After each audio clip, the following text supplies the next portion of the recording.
Before we begin today's episode, I want to let you guys know about a free giveaway that I'm doing. For a chance to win a one-on-one Zoom call with Matt, where you can ask him personal questions regarding your career, your game, your workouts, or seek advice about anything in your life, go ahead and leave me an honest rating on Spotify and Apple Podcasts and send me a screenshot through DM on Instagram. So my at is Expanded Minds Podcast, or email me at expandedmindsbusiness@gmail.com.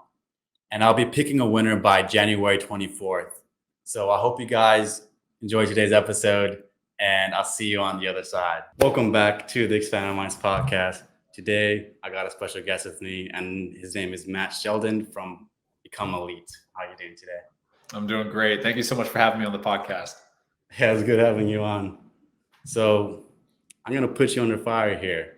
We got some rapid fire questions, and just answer these as fast as you can. So, okay. What goes best on toast? Butter. Simple. Okay. Spring or foam mattress? Foam. 100%. Top 3 books. I'm going to say Relentless by Tim Grover, 7 Habits of Highly Effective People, and How to Win and Influence Friends. I forgot that title, but that one, whatever. Dale Carnegie? Wow. Yeah, Dale Carnegie, I think. Yeah. All right. Would you rather head the ball with your face for the entire game, or do a leg workout hitting all of your matches right before the game? The headers. Oh god, that's gonna be fun. Okay, out of all the countries in the world, who do you want to see win the next World Cup? The USA. Let's go, USA. All right, top 3 players. Messi, number 1. Ronaldo, currently playing or all time? All time. Yeah, Messi number 1, Ronaldo number 2, and then I'll go Maradona number 3. Okay. Top 3 pitches you played on? I'd say Orlando City's home stadium. Their field was amazing. Louisville City's home stadium, and what's another really good one that I played on? Probably, honestly, Charleston Battery when it's right. Charleston Battery is a great field. Okay. What jersey do you want the most? I would say a signed Cristiano Ronaldo jersey from his time at Real Madrid. All right. And last but not least, maturing in football is realizing that simplicity is key. I like that one. Mm-hmm. Can you actually expound on that before you? Yeah, for sure. I think when I was younger, I was always thinking that to become a better player or to advance higher up in the game, it required like more touches and better skill set and skill sets, right? But better skills, more touches, and more like 1v1 play. And 1v1 play is still a crucial part of the professional game. But like the thing I realized is the best pros, majority of the game, play 1-2 touches, very simple, doing the right decisions. And then at the very right key moments when things have opened up, that's when they take extra touches. That's when they do that crazy skill work. That's when they take chances. But literally 99% of it is keeping the ball, being simple, doing the safe, smart, effective thing that's going to help you win the game. I like that. Mm-hmm. So let's talk a little bit about your story so that people can get to know who you are. Well, I mean, I don't want to if you've talked about your story too much, I don't really want to, have you repeat again and you'd be all bored about it. So I guess just go over your story like in general terms. And if you want to go deeper into it, I mean, I'd love to hear it too. Yeah. I've said it like bits and pieces a lot, and I've had like the long form where I've really dived into it. But basically, I was like always a very underrated player from like my entire life, all the way, even I kind of still feel like till now. And I felt like all through my youth, I was just kind of like a good player, clubs, bouncing around, a lot of B teams, a lot of like average clubs that were playing twice a week, high school, kind of JV a lot, not varsity. And I just trained and worked and kept on like trying to figure out how to improve and just putting in a lot of hours to eventually basically my last year of high school, kind of things started to unfold for me. And I was like, captain of the varsity soccer team for my high school, started scoring a lot of goals. Club started to come together, and I was like captain and leading goal scorer and all this stuff with my club team there. And then I went on to some college ID camps and got recruited to play Division I college soccer. I was there for 4 years at UC Davis in California, and I had a great 4 years. Things were going very well. Scored a lot of goals, was playing striker at the time, had a great experience there for 4 years. Played a little bit of semi-professionally with USL League Two team, San Jose Earthquakes U23s. And at that point, I was realizing like I was close. I was very close to signing a pro contract, but I knew I wasn't going to be like a first round, second round draft pick. I knew I wasn't going to be, shipped out to Real Madrid and signing huge money. But I was just like, yeah, if I can sign one contract and get paid to play and have that like as like my bucket list thing, check that off. I've got received a paycheck to play soccer. That would be awesome. So I dropped out of school, bounced all around. I went over to Iceland, went over to Canada, a few trials in America, and then I ended up training for an entire season with the Sacramento Republic. And then after that, I went over to Germany, bounced around a ton more, like 10 different other trials, finally signed like a semi-pro contract over there for the rest of the season. And then finally, after 2 years pretty much of doing that, I signed my first pro contract with the Orange County Blues in the USL, which is at the time was the third division of professional soccer in America. And then from then, it was kind of, again, a roller coaster. I went over to St. Louis FC in 2017 to play there, got injured very badly, had a couple surgeries, had to go down to New Zealand and play down there for a season, kind of bounce back and rehab back my body. Came back, played for Tulsa for 3 years, again in the USL Championship. Now that was in the second tier of U.S. professional soccer. And then this last season, played with the Charleston Battery. So bounced all around, did a whole bunch, and hopefully still have a few more years left in the tank. Yeah, what propelled you into like from going like underrated to like, or do you still think you're underrated, right? Did I hear that correctly? I mean, I still think in my professional career in the game, like I feel like still, even for most teams I come into, most of them are saying like, yeah, let's say it was like a backup right back, and then I usually come in and I usually start and play and end up starting majority of the games. And I still feel like, if at the right times I was given an opportunity in the MLS to even be like a third string player or second string player, I think I could do it. I think majority of pros probably think that way, or players think that way as well. They have to have that mindset of thinking that they're underrated and they want to go push higher. But I think mainly though, it was my youth up until like 18, where I really felt like I was underrated. And what were like, so at least from your memory, like when you were a kid, like what were some highlights and memories going through your head where it's just like, like that play right there is actually pretty world class. Like I think I can get up, to that next level if I just keep pressing into that. Yeah, it was always just like playing, like at the time, like I was on the B team of my club team, and like we would scrimmage, the A team, and we would lose in that training session. We'd lose like 4-2, but I would have 2 goals. And I was like, felt like I was one of the better players, if not the best player on the B team. And I was like, I'm sure I'm better than some of these players on that A team, but I just like, I couldn't get there. I couldn't see it, but I was like, okay, that next level, I was like, I know I can achieve. And that was always kind of what I focused on in my career, was like that next step, that next level. Even now, it's like, well, what do I need to achieve to make to the MLS? It's like, well, I would just need to focus on having that really good season in the USL and be one of like the top 3 right backs in the league in terms of goals, assists, stats, all that kind of stuff. Okay, so I want to go into like training / in-game stuff here. Mm-hmm. And since we're talking about defending, like how much of defending is predicting a play before it happens versus staying in position and holding versus, applying pressure when the other team gets the ball and then you just high pressing? Mm-hmm. Yeah, that's a good question. It's hard because like I had this coach kind of explain it to me once that even though you will see patterns, every single situation is different.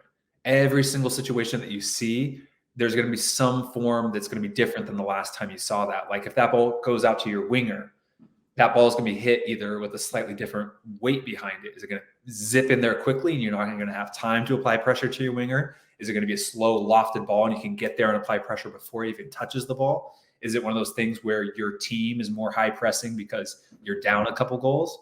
Or is it, oh, you are up 2 goals and maybe you want to be more sat back and relaxed? So there's so many different variables that go into it, even like the positioning of your center defensive mid, your center back. All these variables tie into that decision of, do you high press here? Do you apply pressure? Do you sit back and just wait for him to come to you? Are you predicting the play? But basically, like, it's this combination of understanding the game in full and understanding what's going on and what situation you're currently in, predicting that next play, what's going to happen if my winger who's going to receive the ball gets that ball, what would be best in this scenario, and then making that last minute decision of, oh yeah, the way he hit this ball or the way we're set up or the way my center back's at, now is the time to press or now is the time to sit back. So it's so much of just understanding the game, trying to predict everything that's going on, and at the very last minute, making that gut instinct decision based off of all those little variables that add up. Yeah, that's pretty good. Like, but with with your season with Charleston Battery, like, what did you find yourself, doing more, or like percentage wise? Like, what do you think you were doing more? We were definitely a more high pressing team, and that was just how like our identity as a team was. Like, we wanted to go out there and apply more pressure when we could. So that kind of even led into those situations where many times where I felt like normally I wouldn't go and press, or I would stay more back and reserved. Now I'm kind of forced into that pressing situation because this was just the identity of our team, and that's how we wanted to be as a team.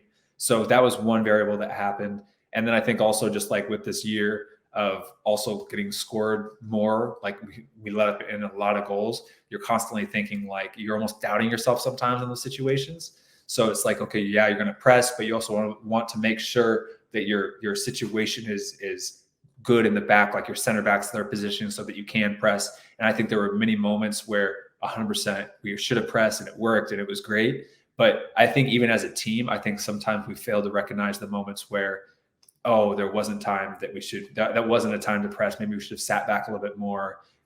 Maybe we should have done something a little bit differently. But every player is going to have their decision or their thought process on how the game's going to go, Yeah. Like, in an ideal situation, like, what would you prefer? What's your preferred play style? Like, you like I think you already said like you like sitting back more. How do you like? Actually, I really like the high pressing situation. I love high pressing. I think that is, especially with the modern game, the best teams in the world are more high pressing, especially when you lose the ball. But I also recognize that you can't be 100%. You can't go out there and be like, every single time I'm going to high press, because especially once teams figure that out, or situations where your center back's not covering you, your central defender or your central defensive mid's not in the right position. If you go out by yourself and you fly out, you're just opening up a whole bunch of holes behind you. And especially if you don't time it right and that ball is zipped into that winger and now he has time to face you and look up and then you're sprinting at him, then you're just going to get torn apart and like played through very easily. So ideally, I'd say majority of the time would want to be a high pressing fullback, get out to the winger, the whole team higher pressing, especially when you lose the ball, but also using that like common sense. And if it's not on, don't press, sit back and wait till it's the right time to press. Okay. And then next question here. How do you figure out an opponent's strengths and weaknesses, and how do you adjust your play according to it? Yeah, a lot of film for sure. Like, I think the best thing you can do is watch the other teams play, especially the winger that you're going to be matched up against. If I'm playing the right back position the next game, I'm watching who played left back for them the last 5 games, and then, left winger for them the last 5 games. What are his tendencies? Is he a right-footed left winger that wants to cut in and shoot with his right foot? Is he a left-footed left winger that wants to take me down the line and cross the ball? Is he more of like a deeper service type of winger? Is he a dribbler, 1v1? What moves does he typically do? And then even as a team, like, how do they typically play? Are they more long ball based? Are they more possession based? Do they have a side that they favor? How do they usually score their goals? Is it header goals? Is it crossing the box? Is it long range shots? So I love watching a lot of film, both with the team and by myself, to kind of figure out the tendencies of my opponents and who I'm going up against. But at the same time, it's like, you kind of, like I said in the earlier question, you do all this research to, like, in your gut know, okay, this winger I'm going up against is right-footed. He generally wants to cut into his right foot and shoot. But in that moment, he might see me overplaying that and take me down the line with his left. So it's like you have to understand his tendencies, but then at the same time, make that gut instinct call at the very last second in the moment to what's actually happening on the field. Okay. So let's just say hypothetically, I was going 1v1 against you, Matt. And let's just say you saw my film and everything. You have me down, but I improved. Maybe I learned a little bit how to dribble on my left and shoot with my left. And so I can kind of be more shifty around you. So then, like, how would you, in a situation like that, where it's like I completely throw you off, begin to notice now, like, okay, I'm on a different level now, or your opponent's on a different level now. Like, how can you start to then adjust to that?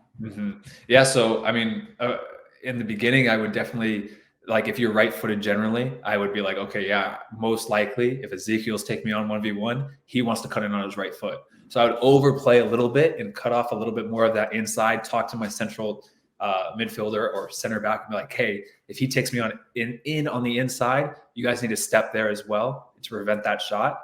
But then it's like, I'm ready. I'm like watching you and understanding like, okay, yeah, he might cut in, but if he sees me overplaying this and stepping too far inside, he's just going to take me down the line with his left foot and try to get a shot with his left foot. So it's like, I'm not like just always blocking off the middle because I know you're right-footed. It's like I'm there. I'm kind of taking that away a little bit. But if you explode down the line with your left foot, I can adjust and be like, oh, he's going left. And I can sprint and keep up with you that whole way. Hopefully, it's sometimes it's easier said than done. Yeah. All right. So this is about futsal here. How does playing futsal or maybe even five-a-side develop your football abilities, and how do you recommend people, or do you recommend people play it? Yes, 100%. If you can get on a futsal team or in a futsal league or five-a-side court and you can get, even pick up whatever, do it. The more you do that, like it's just so beneficial for your game because that five-a-side tight space on the futsal court, it's just so good at developing your very tight space, comfort with the ball, speed of play. It's such a fast speed of play game. And I did it from like probably 11 years or 13 years old till I was like 17. There was Portland futsal. I did it all the time. I would do What was your team called? I can't even remember. Probably something really inappropriate and dumb. That's what I was thinking. Probably something really, really inappropriate and dumb. but we did it like it was like Wednesday nights and Sunday nights. You could go and enter this league and it was like like amateur, like gold or whatever, the highest level. And we got a team together and played all the time. And it like helped my footwork, my ball mastery, my speed of play, my decision making, everything. It helped so much. So I think that the more you play and the more times you get in situations where you need to improve your speed of play and you're doing that, it's only going to help. And plus, when you look at the best teams in the world, like Brazil, Argentina, I mean, that's pretty much all they do. They have those futsal courts littered across their entire country for kids to go out and play. I think it's fantastic. Do you play like five-a-side ever? Yeah. Usually in off season a lot. And that's like my favorite game. If we can go five-a-side to the big goals or five-a-side with the goalkeeper in that futsal size goal, that's like my favorite thing to do. So we do it in season a lot, like with our trainings, and then off season, if we can get 10 players out there, 10 high level players together, we for sure will do the five-a-side to the big goals. What was your most creative game, you think? I would say, I would probably say I had a game in Tulsa. I think it was against San Antonio. It was against San Antonio. And for whatever reason, it's like, I talk about how like playing a lot, especially at the professional level or anywhere, I guess it's a lot about momentum. And the more good plays you have, the more things you do right, it kind of builds up and builds up and builds up your confidence. And that's why guys that, you see like Neymar, they will score a goal, score another goal. Their team's up 4-0 now. And then they have all this confidence to do these crazy creative plays. And so I think we were playing San Antonio. We were winning. They were like one of the best teams in the league. We were beating them. We were playing very well. I felt like I had like a 90% passing completion percentage. Like all my passes were working out. All my touches were good. I felt sharp and I just started dribbling. I started dribbling more, started doing step overs, started taking shots, and they just kept on working out. And like, I didn't score. I didn't get an assist that game or anything, but like, I just felt like I was taking on guys, beating guys, doing more moves, taking more risks, taking more chances, and more of that stuff is just working out for whatever reason. And like behind the scenes, do you think there's like what are some other factors do you think that, or you kind of mentioned like, if your team, whatever, like has possession, has control of the game, gets momentum, it helps you be more creative. But was there any other factors that I contributed guess to that, you think? I guess the only other thing is just like, I mean, constantly in the off season and in my own team trainings or whatever, I'm constantly pushing myself to be more creative, because that's always been, especially in the beginning of my career, has been like something that I think has hindered me. And I thought like I really want to work on. And I think if I improved it, I could have become a better player. And so I've been working on, 1v1 play a ton, a lot of dribbling work, a lot of creativity, moves and beating players. So in that game leading up to that, I mean, that was like years of off-season work, working on my dribbling, working on my 1v1, working on that stuff. And then in that team training as well, that whole week leading up to it, like feeling sharp, focused, pushing outside my comfort zone there. And then finally, like all, winning, teams playing well, you're playing well. And then all of a sudden all the stars align and you just have one of your best games. And do you think like creativity on the pitch is a result of repetition, or is it a result of just a spontaneous moment? Or maybe it's just repetition, or maybe it's just a spontaneous moment to where it's like, oh, this worked out for some reason. I think it's a little of both, but I think majority of it is repetition. I mean, nobody, if you've never practiced a rainbow before, or you've never practiced doing something, a bicycle kick or doing whatever, you're not magically going to be able to do that your first try, be successfully on the field in a high stakes environment. 99.99% chance it's not going to happen. But Charleston, his little bicycle kick that he hit in the World Cup, that was of spontaneity and brilliance, but he has practiced that hundreds, if not thousands of times. I think he even posted something on his Instagram where he in training, he had that same bicycle kick.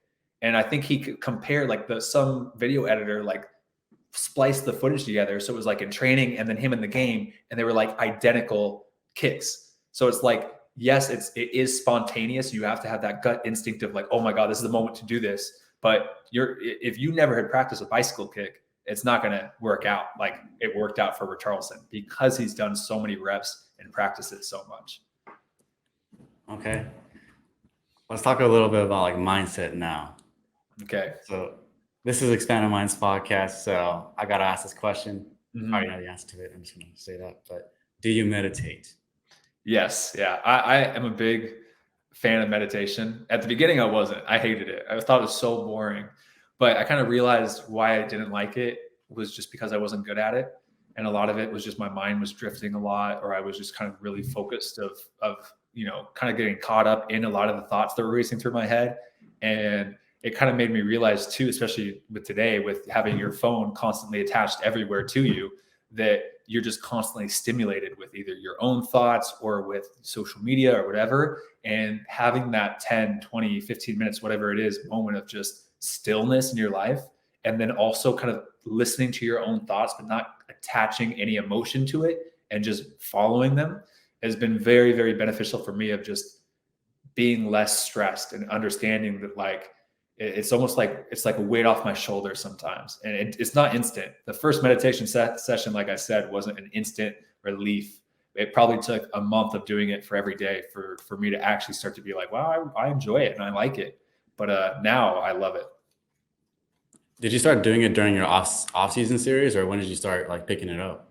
I think the first time I ever did it was at the very end of like a yoga session or yoga class with a trainer with one of our teams or something early on.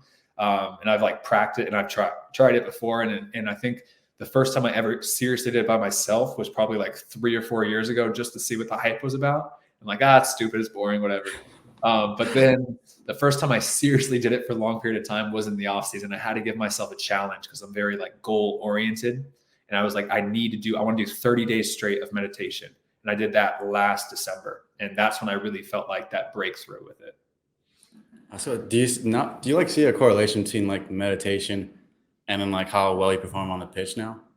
Or is it still kind of the lines are blurred? I don't think it's hard for me to see a straight correlation with it. I don't think, since I started doing it, all of a sudden I've had, better games or better seasons. I think that it definitely helps. And I think even the little bit of it, of just that practice of focusing on one thing without letting your mind drift is like a very important thing to get into that flow state in training or in games or when you're gym session or whatever. So I think there is a positive effect, but I don't think I have seen that direct correlation where all of a sudden I started meditating and all of a sudden my performance skyrocketed. I don't think it was that dramatic, but I do think it's helped. Yeah, I think a little bit same here. One thing like I did notice though was like my breathing got deeper. Mm-hmm. So I guess I like in certain plays I could push a little bit more because I'm like breathing in my belly now. Whereas Mm-hmm. before, like when you're uptight, especially before a game, like you get very uptight. It's like once you start breathing in your belly and everything, then like you're more relaxed and in a clear headspace to like be able to make better decisions. You kind of see when you start to like tense up before a game and everything, Mm-hmm. and like you kind of observe it, and then you like learn how to relax it.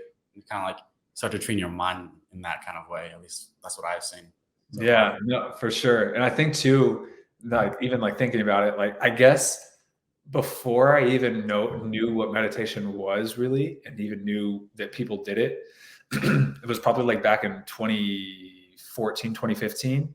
And like my senior year of college, I put so much pressure on myself and my performances in the games of like my senior year of college at Davis that like I was like almost putting so much pressure that as soon as I made one bad pass, made one mistake, it ruined me. And like all of a sudden I would not have the best game. And then me not having the best game was like, oh, I'm ruining my senior year. And I just kept on putting more pressure on myself in the next game. And it was like this vicious cycle.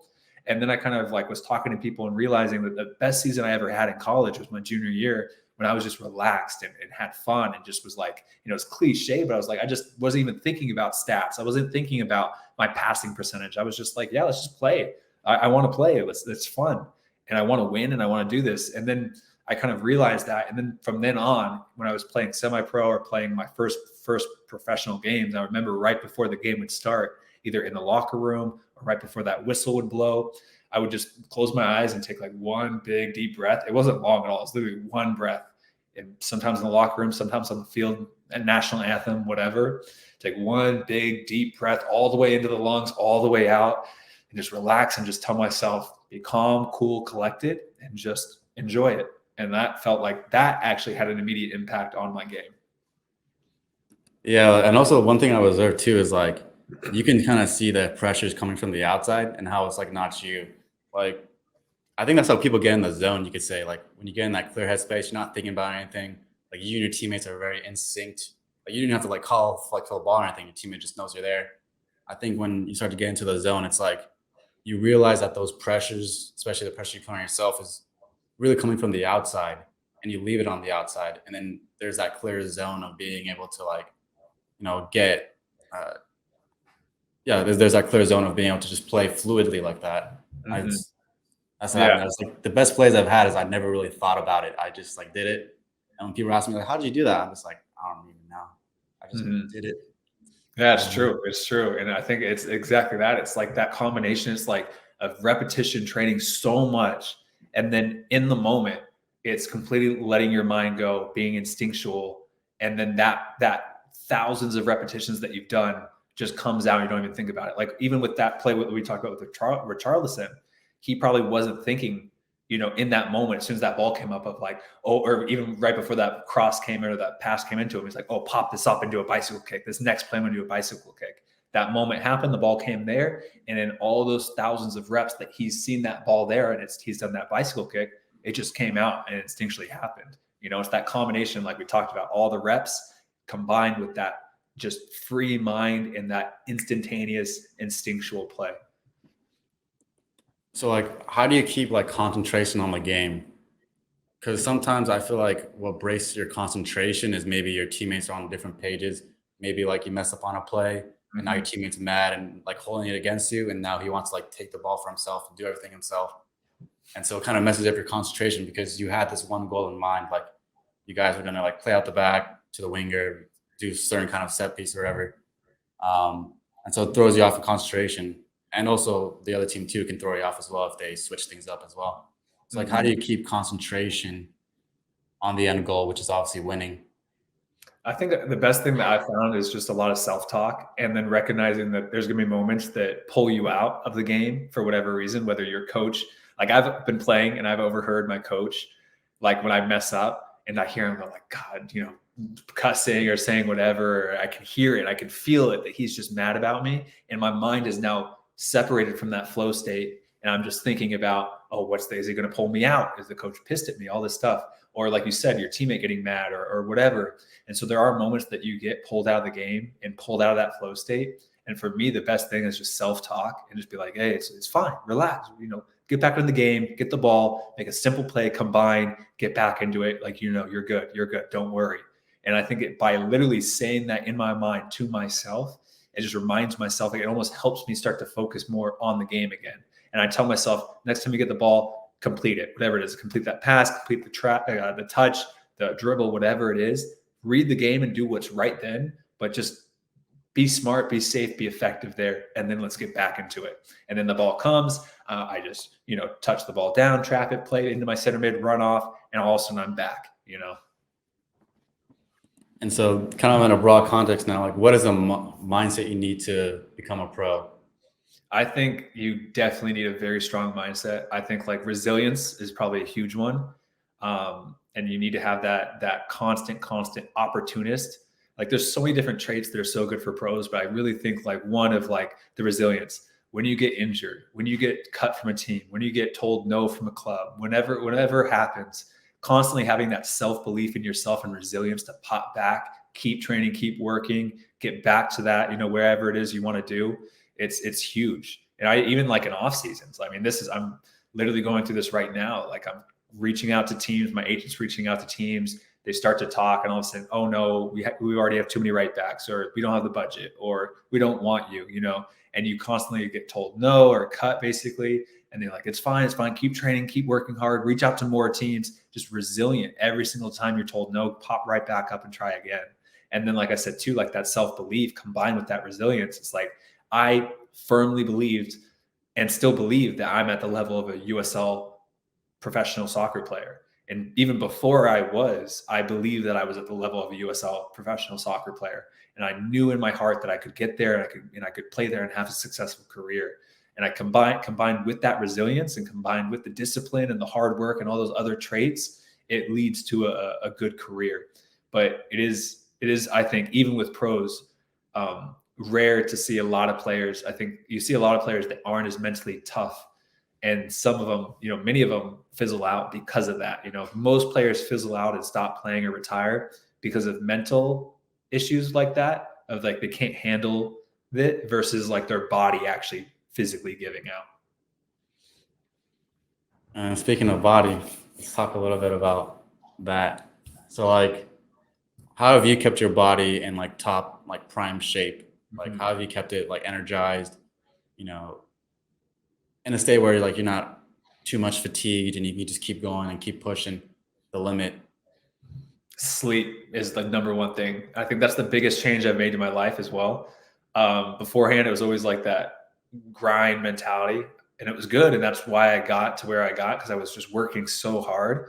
But I was sleeping like 5-6 hours a night, many nights, and I didn't have to. It was like, I was just doing it because I'm like, oh yeah, I don't need to sleep. I don't need to sleep. And it was just stupid. And looking back at it, especially like, oh, the human growth hormone that gets released in your deep sleep, all the recovery and muscle regeneration that happens in your deep REM cycles and all this stuff. You just see that it's like, wow, by not getting 8 hours of sleep at night, I'm really inhibiting my career. I'm really hurting myself. So sleep was huge. I've always been very focused on nutrition, I think, and hydration, where it was always very important to me. But now as I've gotten older, I'm also really, really adding in mobility and adding in a ton of stretching and work with that, because I can feel my body just from one training session or one game tighten up so much more and so much faster than it used to. I could play, train, do whatever, sit in a chair for 10 hours, and the next day I'm running around, no problem. Now, if I do that, I'm like, oh my God, I can't even stand up straight. And so it's not that I'm getting old. Maybe I am getting old, but the whole thing is like, I just know that I need to do more mobility and stretching work to counteract that. And I can still feel like I'm 21. So like mobility as in like, you're talking about yoga stuff, or are you talking about like a certain set of mobility exercises that you're doing? I mean, or a combination of both?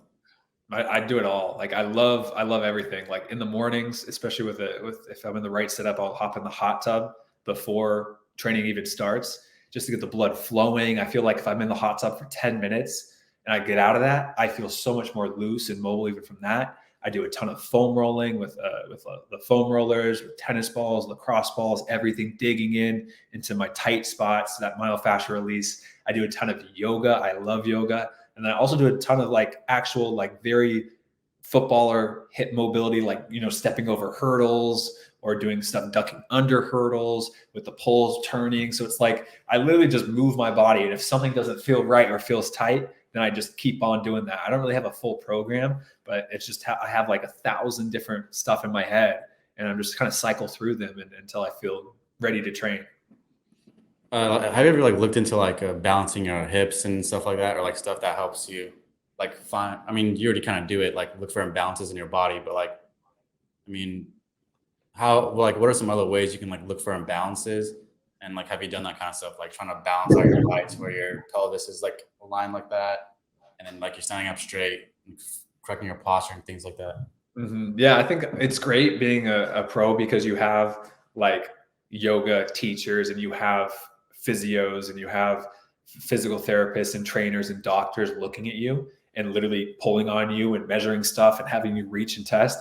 And like they'll just tell you, it's like, oh yeah, your hips are super tight, or oh yeah, your left leg needs to be aligned, or whatever they say, and pulling on you. And so that kind of stuff I just kind of leave in the hands of the professionals because I don't know all that kind of stuff.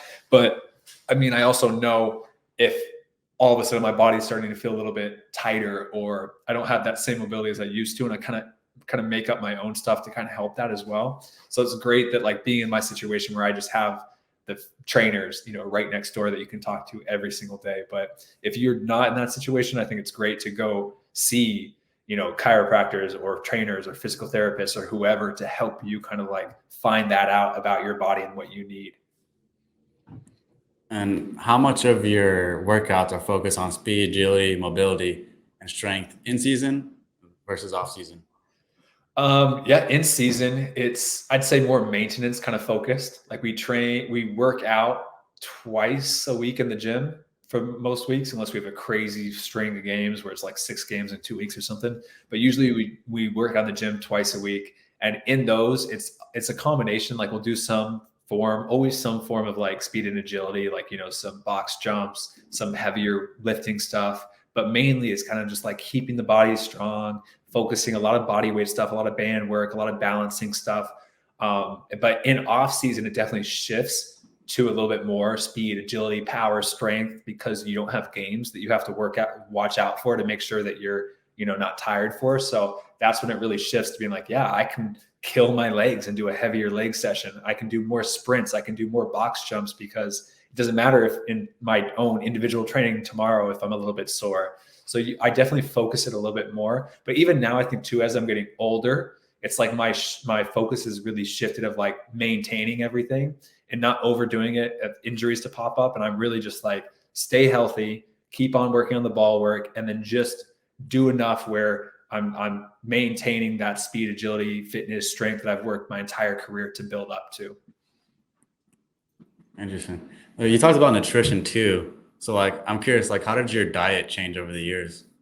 Yeah. So when I was in high school and college, it was very bro diet. It was a very bro diet because there was no information anywhere. Like all you had when I was in high school, when I was 2009, like you had YouTube, but YouTube, it was like the chocolate rain guy and like the like dramatics gopher or whatever. Like it was stupid YouTube videos. There was no information anywhere. And the only place that I could really find on any sort of nutrition, diet, weightlifting, whatever, was on bodybuilding.com. That was the only thing they had. And I would search endlessly soccer player workouts, footballer nutrition, and nothing really credible came up. It was just like a blog here. Some random guy said that he found Cristiano Ronaldo's leg workout, and it just didn't really seem right to me. But so I went to bodybuilding.com and I just kind of was reading. It was like, oh, the importance of protein, macronutrients, all this kind of stuff. So it was very like bodybuilder-esque, and I really didn't understand the importance of micronutrients at the time. So all I focused on was just if I'm getting enough protein, getting enough carbs, getting enough fats. But it was just very like eggs, chicken, beef, rice, and then I've had broccoli sometimes. But now it's shifted to, I've realized that I don't need 300 grams of protein a day. I can probably get away with 150, 170, and even that's high. But now it's shifted to be more of like a lot more plants. There are tons more plants in there, more fruit, everything, and have more of a balanced diet while still getting those macronutrients in the combinations that I want. So like, what kind of stuff? So did you eat like desserts too? Like is it like protein powder you ate too? Like what is? Yeah, I'm trying to like figure out what you ate. in college. Yeah, yeah. So in college for breakfast, this is exactly what I had. I'd have like 6 to 10 eggs in the morning, and then I would have. Oh, that's a lot of eggs. I know. It was stupid. I literally just thinking more is better, more is better. So I'd have like 6 to 10 eggs.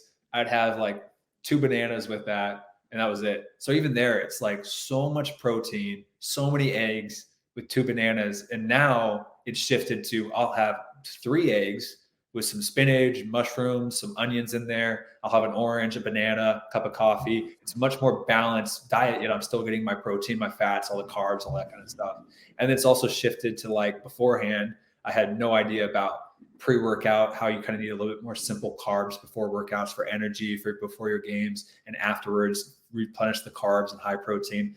Now I understand that, but before then it was just like, I thought, I was on the right track, kind of. I would have a lot of bananas and fruit before games, but yeah, I really didn't know. I had a lot of just whey protein, bulk mass gainers in college. Almost every dinner was just straight chicken breast, white rice, and broccoli, and then The jug of water. tons of water, and then I had like steak. So I mean, it wasn't bad, but it could have been a lot better, more balanced, and also like the nutrient timing with being an athlete could have been better as well. I learned a lot from that time. Yeah, I kind of did the same thing back then, or when I was in high school and then I was trying to make varsity, I had to gain weight because I was around like 6 foot tall as a freshman, and I was like 110 pounds. So like, I just ate 6 eggs. I think I'll do like 6 eggs, breakfast, lunch, and dinner, and then protein. And I didn't put any grease or anything in there. So Yeah. I think by the end of like 2 months, my heart was just, I don't even know if it's full of cholesterol or anything, but it just started to freeze up a little bit. So I was like, yeah, I kind of went off with that egg diet, but It's good to learn. I mean, I feel like everybody goes through those stages, and even when I was in college too, because I wanted to gain weight. In high school, I wanted to gain weight, so it was a lot of like dirty bulking as well. Like I didn't care if it was like donuts or milkshakes or ice cream or whatever. I'm like, calories are calories. And again, I was on the right track. It worked, but like I could have done it just a lot more healthy, a lot more better to be a high performance athlete. All right, cool. I wanted to bring up a picture real quick because I thought this was a very helpful picture, painting like the reality of like choosing like a team and stuff. This is actually from your video, like the highs and lows of off season. So I'll pull it up right here. Let's see. Boom. So I kind of want to go over this. Like, is this based? You kind of said it's based off of like your kind of experiences here, but can you first like go over the sections, like the 2022 table position, head coach? Can you like go over like what they all mean and how like they contribute to decision making? Yeah. So a huge point that I wanted to get across was that it's off season, such a crazy time to even get interest from clubs, and then when you do get interest from clubs, it's so hard, especially in the USL, because people are like, why don't you just sign for one of the top teams and then win and be successful, start every game, and then you're good? Why do you keep choosing why do you choose a team like Charleston Battery that ended towards the bottom of the table? And it's like, well, you just have no idea. There's so many variables that go into every single decision. And so this is just kind of like based off of teams in the USL that have offered me contracts in the past.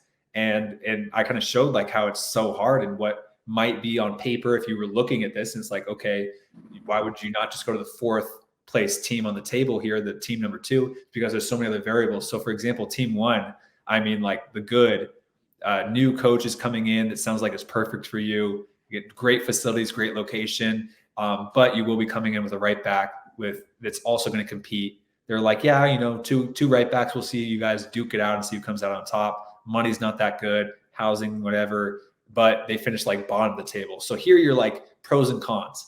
I could have a great time playing in front of tons of fans, earning my spot, all this stuff. But again, this team finished last or close to the bottom of the table.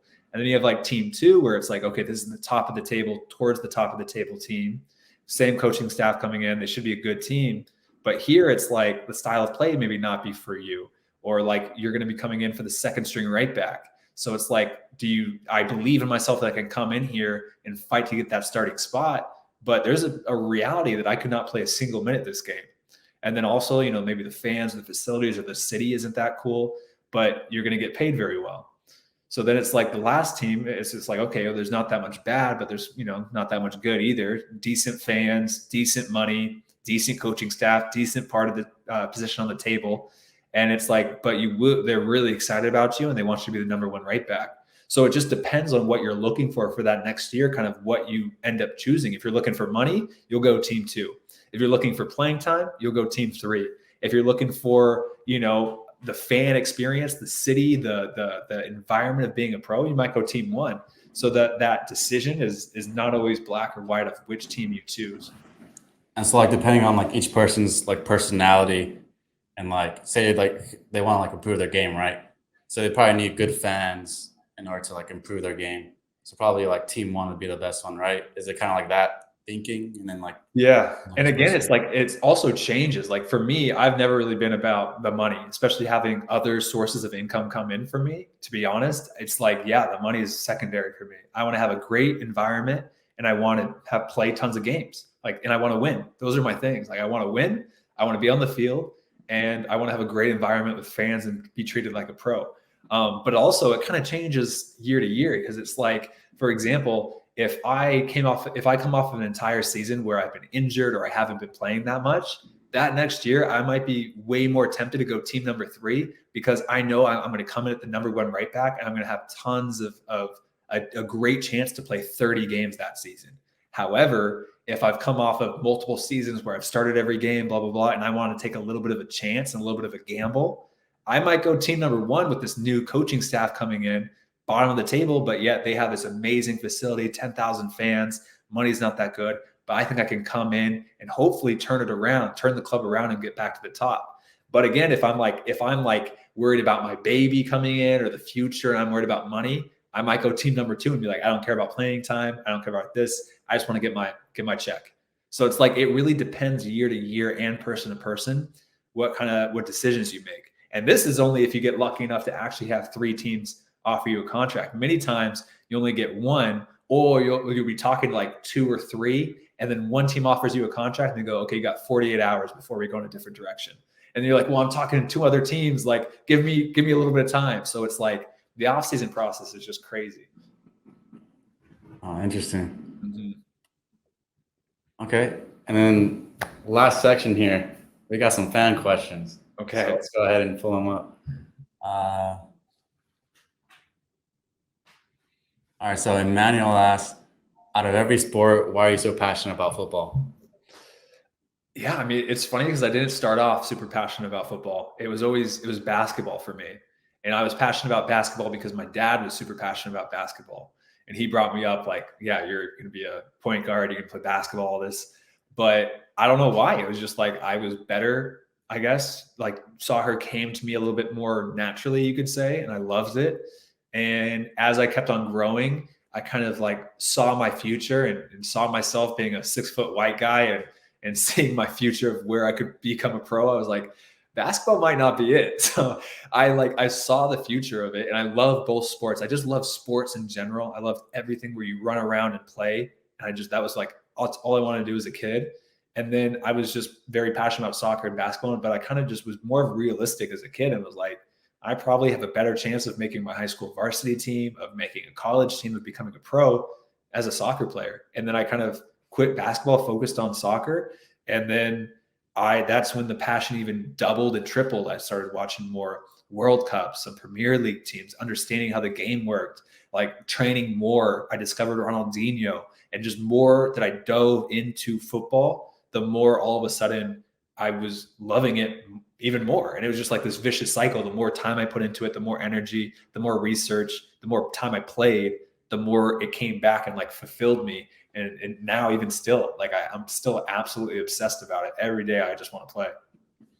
That's actually interesting because I kind of had the same. I grew up into basketball a lot too, and Mhm. then I remember watching on YouTube uh, Messi highlights, and for Mhm. some reason, just the way he touched the ball and dribble was just so mesmerizing that I was like, I want to play like this guy for some reason. I've never played soccer, so I was like, all right, that was like the first spark for me, and then all of a sudden, like when I started to actually start to dribble like him and stuff like that, it was just a you just become obsessed because it's so fun, like being able to look up to your idols and stuff, and you know Mhm. replicate what they do. Yeah, exactly. And then it's just like for me, like too, like I really love the like practicing with the ball with your feet because it's so unnatural. And then all of a sudden it works, and like you'll hit a ball like try if you're working on curling the ball in that far post or whatever. And when I was younger, I'd work on it, couldn't do it, couldn't do it, couldn't do it. And all of a sudden you do it once, and you're like, oh my God, that's it. I curled it a little bit. It didn't go top corner, but like I curled it. And then so now you're addicted to like trying to improve that. Basketball, I was like with my hands, like I was, obviously 3-pointers, whatever you want to do. There's always tons of skill to it as well. But it was like I almost liked that so unnatural feeling with the foot that you literally had to start from scratch and be like, I have no idea how to even knuckle the ball, how to juggle the ball, how to do whatever. But here I see this improvement, and I was like obsessed with seeing that improvement. That's awesome. Now, Kevin says, how do you create a football routine when you have to balance work and school? Yeah, that's tough. It's very tough. And I've been there. In college, I was like doing intramural refereeing. I was coaching kids one-on-one and doing private group sessions to make money. And then I also was doing a full course load at UC Davis, this hard school, applied mathematics. And then I had my Division 1, all the training, film, weightlifting, all the stuff that comes with that. And then I would also train by myself. And then I also wanted to have some semblance of a social life. And hang out with girls and go to parties and do all this stuff. Like I wanted that as well. And I just kind of found like the best thing for me was to be the opposite of a procrastinator. I don't even know if there's a word for it, but I was like constantly, anytime I could do any work, whatever, to get ahead, it was constant. Like I'd come home, the first thing I'm thinking of like, okay, I want to enjoy this weekend. I want to go out to a party, or I want to train, or I want to do whatever. I need to finish all the homework I can possibly do, all the projects 3 weeks down the road, and get this done now so then I can enjoy my weekend. I can train more, I can do more, whatever. So, like all the schoolwork, all my stuff, it was just constant being the opposite of a procrastinator. And I was just super organized, scheduling out my weeks in my little planners or agenda of like, when are my team training sessions? When is my weightlifting? And I would look, it's like, okay, when can I schedule in a 30-minute ball mastery session on Tuesday? Okay, here, I could probably do it here. And I just stuck to it. I planned out my week, didn't procrastinate anything, planned out my week, did it. And I was able, I felt, to work a little bit to make some money, go through school, and then also have some social life while training to become a pro. Or like in terms of, because also like me, because I work a lot too. Like I'm always on my feet, for example. So Mhm. like my legs get tired a lot. So then going into a training session, sometimes like you get heavy legs. Whereas if you didn't work, on the other hand, like you'd be able to recover quicker. So like, Mhm. is there any tips that you can give for people who have, maybe a harder labor job and they still want to Mhm. make it in football? Like how do they, you know, Yeah. recover and things like that? So So I've never had a crazy job like being a construction worker or like a roofer or something where it's like crazy manual labor. I've been fortunate enough where I've never had a job like that. Like usually my jobs are like retail from a soccer store, or being a referee, or like coaching kids one-on-one, which are still, manual labor jobs. Like you're still on your feet, but it's not as crazy as like doing heavy construction. But my first tip, if you are doing something that's crazy, crazy tiring, my first suggestion would be try to find a different job that's not as uh, strenuous on your body. If you are doing heavy construction, maybe you try to do something where it's even like shifting to coaching kids, where I would coach a group of these 3 or 4, like middle school girls. And I would coach these 3 girls, and each parent paid me like $30. So in 1 hour of coaching these 3 or 4 girls, I could make $90 to $120 just like that as a college kid with no skills.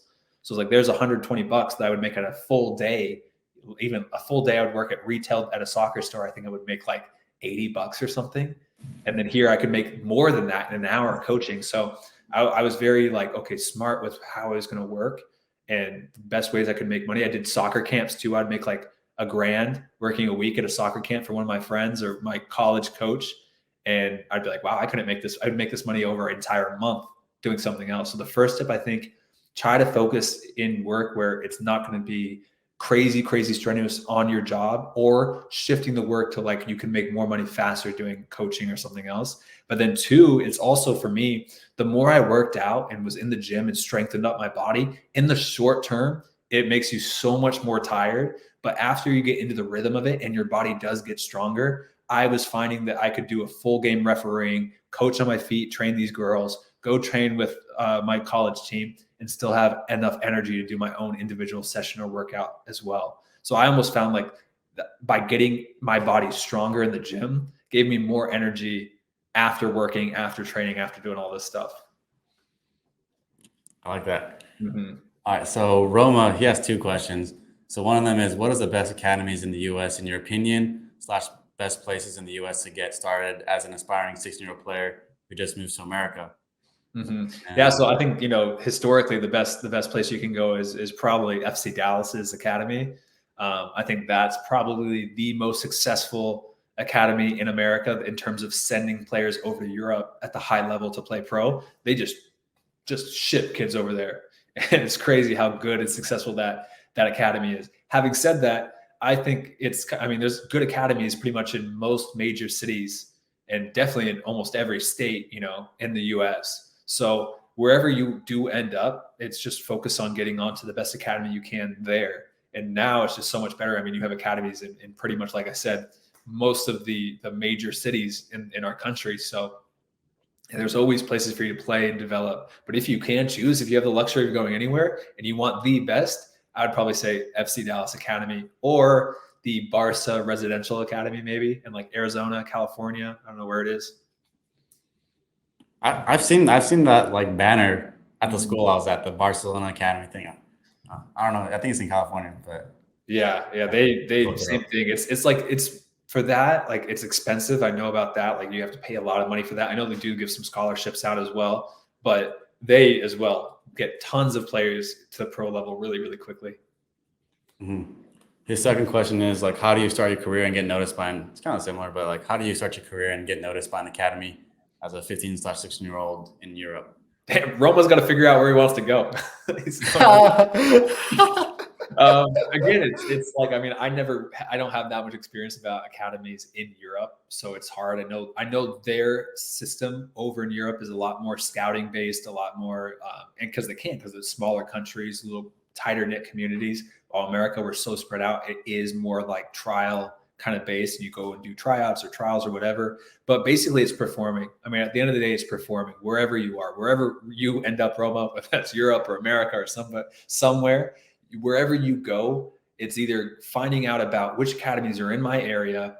How can I either try out for this team, or if they don't have tryouts, how can I perform at my club level or whatever team I can get on? And then you just perform, you move up one baby step, you perform, and then until you're performing so well that then that academy starts to take notice. And I know, places, even America, sometimes there are tryouts or trials that you can go. You could shoot an email to see if you can get one. But at the end of the day, it's about performing at your level, taking one baby step up, repeating the process over and over again. And then last fan question here is from Diego. He asks, knowing that there's ups and downs being a footballer, how do you approach the downs and approach things when they aren't going your way? Yeah. I actually was talking about somebody about this. Is like the downs almost make you appreciate the ups even more. Like I said, the lows, like they suck, but the best period of my life was when I reached a high very shortly after being at the very lowest period of my career. And it really wasn't even the highest high. It just felt like the highest high because I came from the lowest low. If your career is just constantly up and up and up, like what you notice is that low to high. That's what gets you like, oh my God, this is amazing. But if your life is just ding, ding, ding, ding, ding, ding, ding, you don't get that same like fulfillment as if you go through trials and tribulations to get back up there. So like, I think you do, after experiencing the lows, it makes those highs feel even higher because you've climbed up from so so low. But again, like I always kind of focus on my career and when I am in the low periods, and I just ask myself like, what's the alternative? The alternative for me is that I quit, and the alternative for me is to go get a different job. And I think about that. I think about what my life would be like, and I'm like, okay, at 21, if I would have quit now, I probably would have to go finish out school. I would have got a 9-to-5 job, and then I would have to figure out my life there. I would maybe play, football as like a little, fun thing on the side. I would not be happy or as happy as I am if I keep on going through this the low period now as a pro, an injured period, whatever it is. At least I'm playing this for a living. At least I'm doing this, like doing my dream. So I always tell myself, like, what's the alternative? The alternative is, if it's not as glamorous as what you're currently doing, just stick out what you're currently doing. All right, that's awesome. That wraps up everything here. So my final question, where can people find you, and any last tips or advice that you would give people? Yeah, so you can find me. I'm pretty much everywhere on social media: TikTok, Instagram, YouTube. Just type in "Become Elite." Hopefully, I pop up. And then I'd say my last piece of advice is just to not listen to people that say that you can't. Because like I've said in my career, I've had a lot of people who said I couldn't do things. You can't play D1. You can't play on your varsity team. You can't make this semi-pro team. You can't play pro. And a lot of times I would listen to them, and it would get to me, and I would doubt myself. But if you have that belief and you have that dream and you really think you can do it, just devote your life to that progression and to that obsession of becoming the best player you possibly can. Devote it. And when I say devote it, it literally has to become your obsession. And then just see how far you can go, and don't quit, and just see where you're at 25. And it's just crazy how far you can get if you just focus on just being devoted and obsessed about improving. All right. Thank you, Matt. I'll link everything down in the description below. And yeah. Awesome. Yeah. Well, thank you so much for having me.